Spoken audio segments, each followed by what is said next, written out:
Buenas tardes, profesor. Hoy día vamos a hablarle el grupo 3, que está conformado por Arévalo Rabanal Raduc, Chávez Vázquez Iris Mercy, Gaspar Cáceres Rosa Isela, Berrúa Ponte Betsabet, Aramburu Guamanda Yang, Cristóbal Garrido Leslie Andrea, Morales Caballero Joel Moisés. Quien les habla es Fuentes Solís María Elizabeth. Y el grupo 3 le vamos a hablar más que nada sobre los delitos contra la libertad sexual en menores de edad. A continuación, lo que es la presentación de nuestro grupo referente a este tema. Bueno, yo les hablaré sobre el desarrollo del tema. ¿Qué es violación? ¿Qué es libertad sexual? Y lo que dice el artículo 173 del Código Penal. ¿Qué es violación? La violación es un delito que consiste en tener relaciones sexuales con una persona sin su consentimiento o con un consentimiento obtenido mediante la violencia o la amenaza. La libertad sexual. La libertad sexual es la facultad de la persona para autodeterminarse en el ámbito de su sexualidad, sin más limitaciones que el respeto a la libertad ajena, facultad que se expande hasta utilizar el propio cuerpo a voluntad, seguir en cada momento una u otra tendencia sexual, hacer y aceptar las propuestas que se prefieran, así como rechazar las no deseadas. Y lo que dice el artículo 173 del Código Penal: violación sexual de menor de 14 años de edad, el que tiene acceso carnal por vía vaginal, anal, bucal o realiza otros actos análogos introduciendo objetos o partes del cuerpo por alguna de las dos primeras vías con un menor de edad, será reprimido con las siguientes penas privativas de la libertad. 1. Si la víctima tiene menos de 7 años, la pena será cadena perpetua. 2. Si la víctima tiene de 7 años a menos de 10, la pena será no menor de 25 ni mayor de 30 años. Y 3. Si la víctima tiene de 10 años a menos de 14, la pena será no menor de 20 ni mayor de 25 años. Si el agente tuviera cualquier posesión o cargo o vínculo familiar que le dé particular autoridad sobre la víctima o le impulse a depositar en él su confianza, la pena será no menor de 30 años, para los supuestos previstos en el inciso 2 y 3.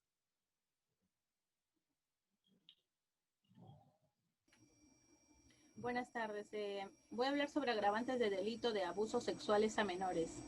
Decimos que las conductas previstas en los 3 apartados anteriores serán castigadas con la pena de prisión correspondiente en su mitad superior cuando concurra alguna de las siguientes circunstancias. Cuando el escaso desarrollo intelectual o físico de la víctima la hubiera colocado en una situación de total indefensión y en todo caso cuando sea menor de 4 años. Cuando los hechos se cometan por la actuación conjunta de 2 o más personas, cuando la violencia o intimidación ejercidas revisan un carácter particularmente degradante o vejatorio. También cuando la ejecución del delito, el responsable se haya prevalido de una relación de superioridad o parentesco por ser ascendiente o hermano, por naturaleza o adopción, o afines con la víctima. Cuando el culpable hubiere puesto en peligro de forma dolosa o por imprudencia grave la vida o la salud de la víctima. Cuando la infracción se haya cometido en el seno de una organización o de un grupo criminal que se dedicare a la realización de tales actividades.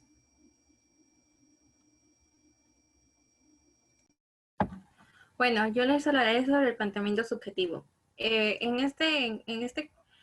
Como ejemplo, vamos a tener el siguiente caso. Según los hechos, según el atestado policial, el 23 de diciembre del 2002, siendo aproximadamente las 13 horas, se presentó a la comisaría una persona con cuyo nombre es Sarita Oliveira Segarra, que llegó a ser la madre de la menor de 11 años. Se limitó a dar explicaciones que no fueron muy convincentes, indicando que el hecho del enunciado fue aproximadamente a las 11 de la noche, pero no precisó la fecha exacta. Solo señaló que los hechos se produjeron en el mes de septiembre del 2002. Existen posibilidades de que el enunciado, Fidel Valcárcel Pizango, haya sido el autor del hecho, ya debido a que tenía...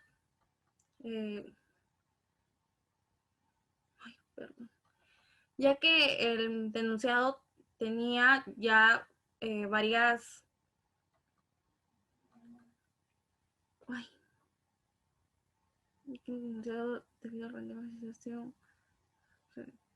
ya que tenía varias denuncias y reconoció que en el año 90, cuando laboraba como docente en una institución, embarazó a una menor llamada Arévala Dávila Sánchez. La menor agraviada se encontraba semidesnuda, porque acostumbraba a dormir sin prendas íntimas. El denunciado comenzó a acariciarla solo con las manos. Cuando la menor despertó, el denunciante solicitó tener relaciones con ella, lo cual la menor aceptó ante la insistencia del denunciado.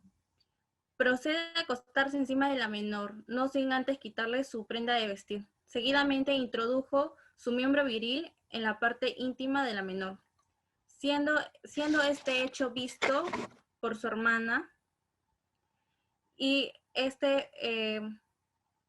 su hermana llamada Julie. Una vez ya consumado el acto, la hermana de la menor decidió retirar al agresor.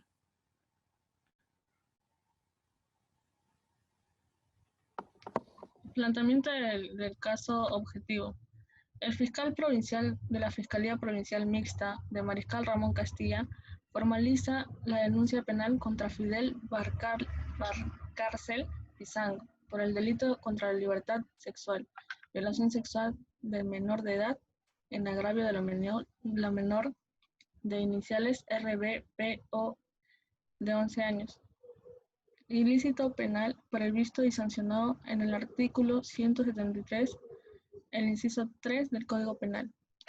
El fallo condenando a Fidel Castro Pizango, Fidel Valcárcel Pizango, como autor y responsable del delito contra la libertad, violación de menor de 14 años de edad en agravio de la menor de iniciales RBPO, le impusieron 20 años de pena privativa de libertad y fijaron la suma de 3.000 y 25.000 nuevos soles, 3.000 por concepto de reparación civil.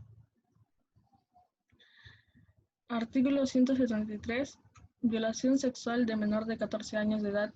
El que tiene acceso carnal por vía vaginal, anal o bucal, o realiza otros actos análogos introduciendo objetos o partes del cuerpo por alguna de las dos primeras vías con un menor de edad, será reprimido con las siguientes penas privativas de la libertad. El inciso 3 dice que si la víctima tiene de 10 a menos de 14, la pena será no menor de 20 ni mayor de 25 años. Si la agente tuviere cualquier posición a cargo o vínculo familiar que le dé particular autoridad sobre la víctima o le impulse a depositar en él con su confianza, la pena será no menor de 30 años para los supuestos previstos de los incisos 2 y 3.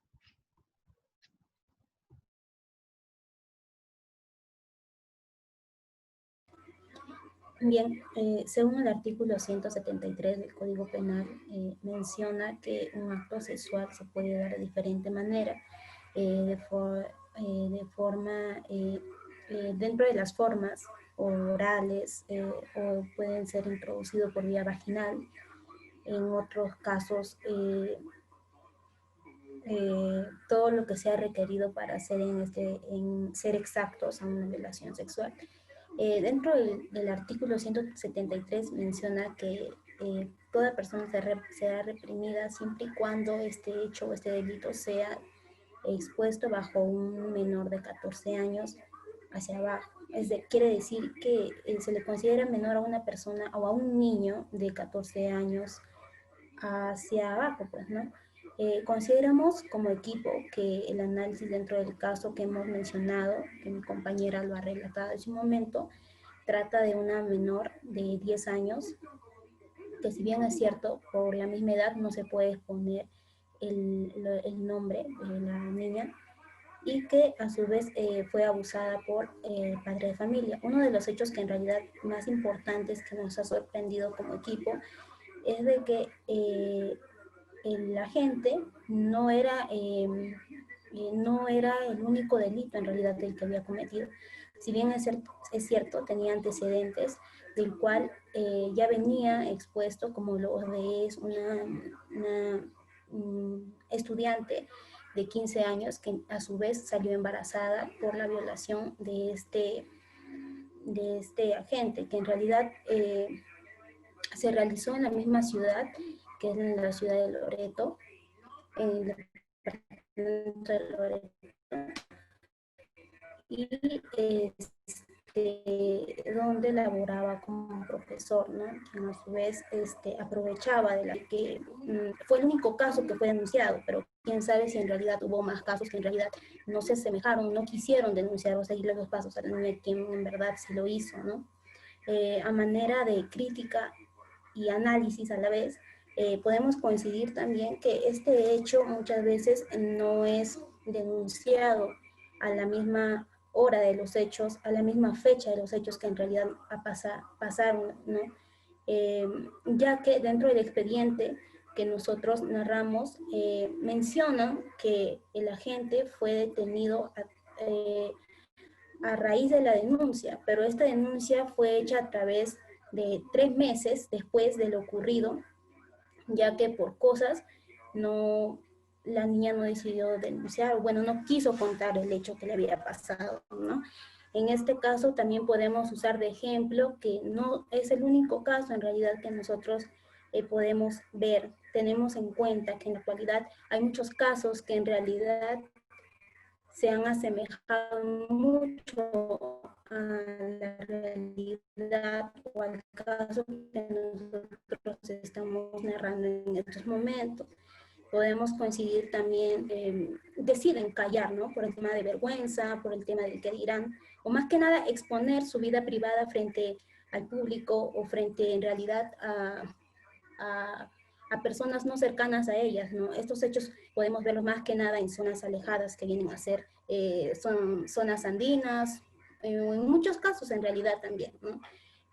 Con esto pasamos a explicar que tengamos en cuenta que un niño no es consciente en realidad a explicarse de qué manera se trata una relación sexual o tener una intimidad sexual. Si bien es cierto, estos hechos son mencionados o de alguna forma guiados por las escuelas, colegios que ellos, en las que se encuentran, pero no necesariamente se les menciona el hecho o el acto en realidad en el que consiste. Hay que tener en cuenta también que cada niño es distinto de acuerdo a la edad. Hay unos que en realidad poseen una capacidad intelectual más grande que otros.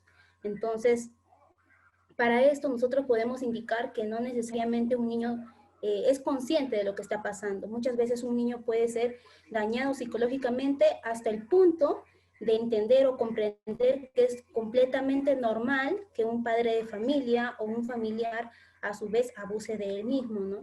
Entonces, muchas veces estas personas quienes llegan a ser los agentes principales dentro del acto sexual aprovechan y de la capacidad moral, psicológica del niño, captándolos o de alguna forma extorsionándolos, ¿no? De alguna forma de favor en favor. Es decir, oye, si por ejemplo alguien se deja tocar por algo es porque te voy a dar esto. Porque de alguna forma, si no tienes eso, yo te lo puedo entregar, pero de alguna forma espero el favor que me vas a hacer, a lo que nos referimos a un favor sexual. Para esto también podemos indicar los antecedentes de los casos que nosotros hemos planteado y a su vez visto en el expediente que estamos explicando. Dentro del caso también mencionan, ¿no?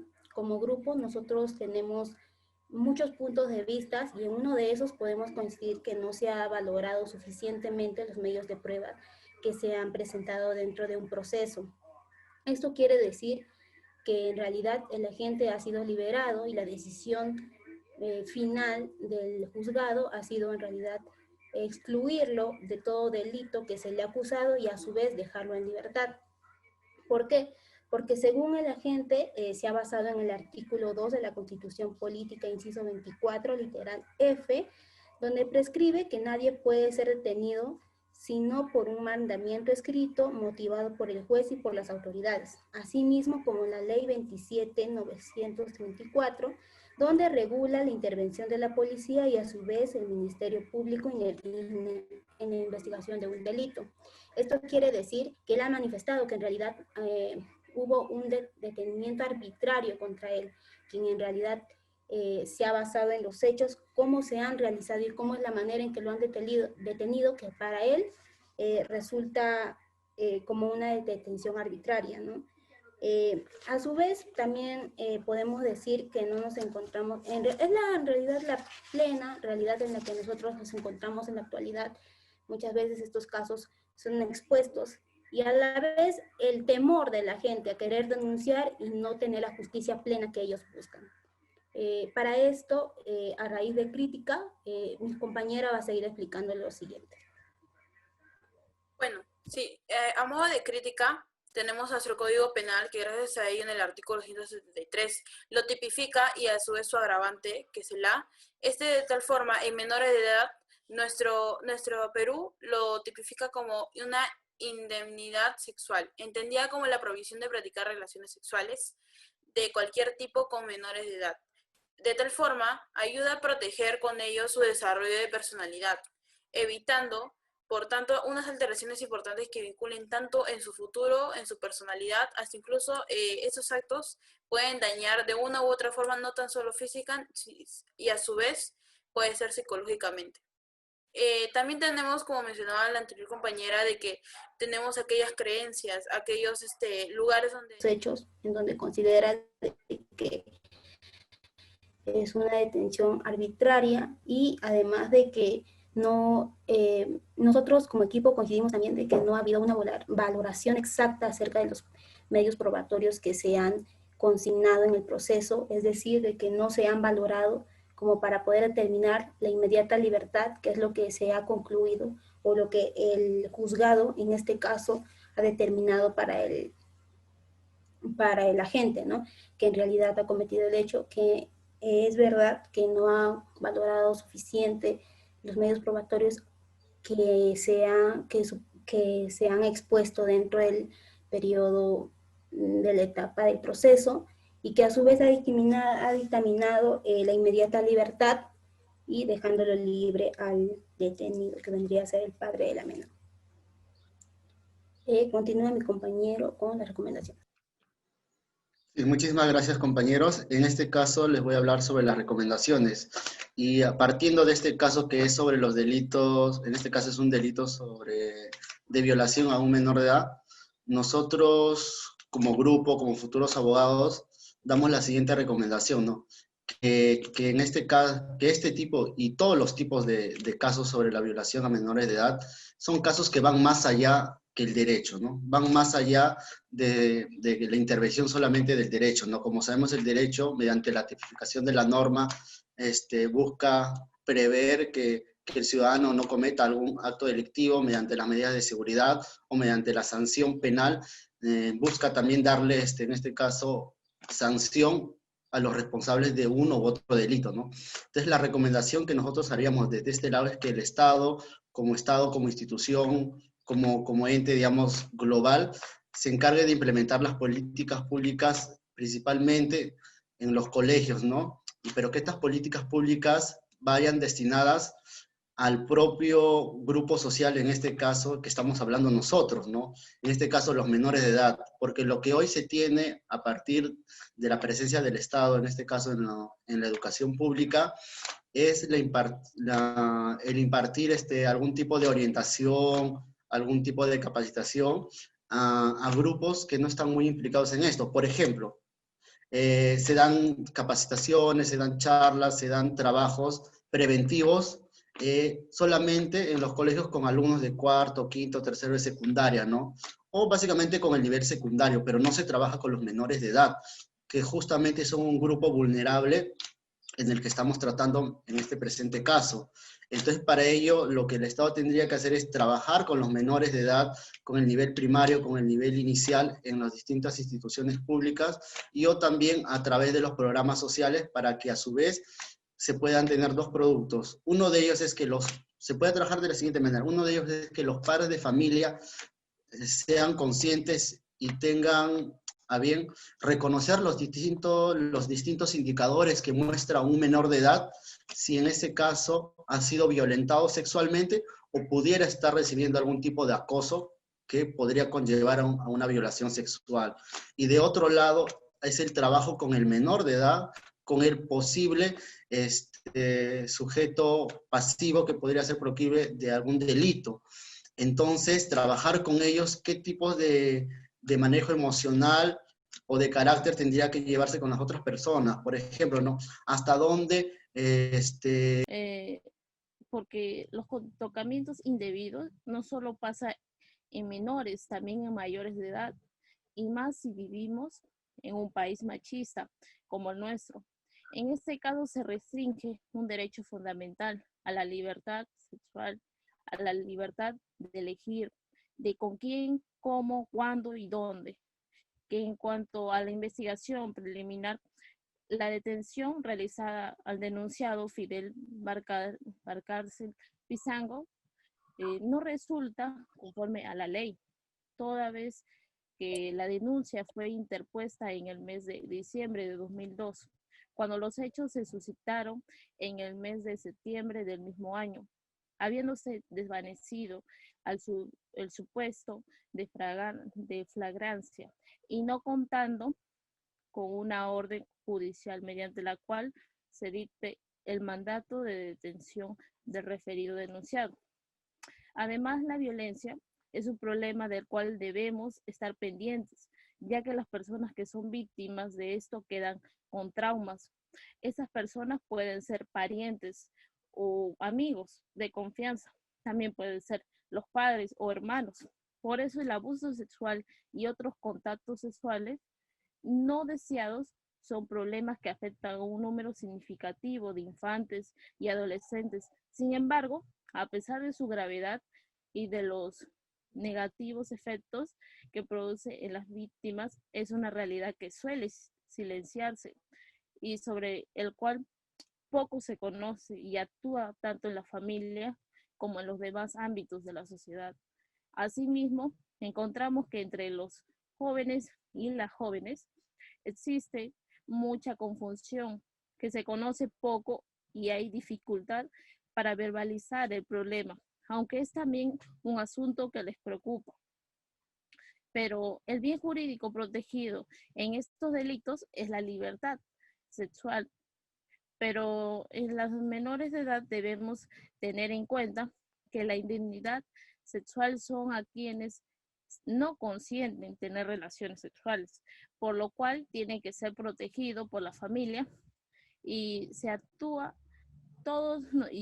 puede actuar en todos los actos y pruebas necesarias ante el médico legista por los daños tanto físicos y psicológicos que puedan tener.